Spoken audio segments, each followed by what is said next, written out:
درسنا اليوم أيها الأصدقاء بسيط لكنه مهم. إننا أوقفنا مهمة ظل إغلاق النموذج.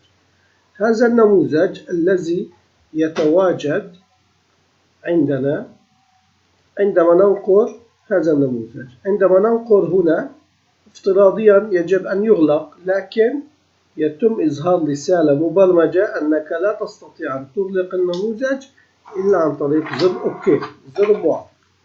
فإذا هذا الزر عرض لنا ظل النموذج هذا، وهذا النموذج تم إيقاف، نلاحظ البرمجة الموجودة هنا تم إيقاف إغلاقه بواسطة if تقول إذا تم استخدام المتغير وأخذ قيمة true فإذا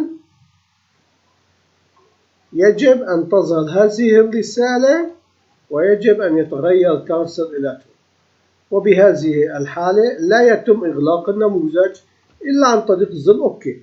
لنلاحظ زر أوكي ما يتم تنفيذه، زر أوكي يتم تنفيذه أن اليوزر فورم يغلق، يختفي، وبذلك نحصل على النتيجة من البرمجات المهمة أن النموذج الذي نبرمجه لا يمكن للمستخدم أن يغلقه، فبذلك يجب أن نضيف هذه الأسطر على كل النماذج التي يتم تنفيذها في برنامجنا.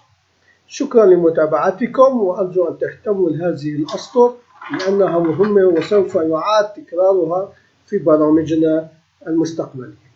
نلتقي غدا في سطر جديد ومعلومة جديدة إن شاء الله.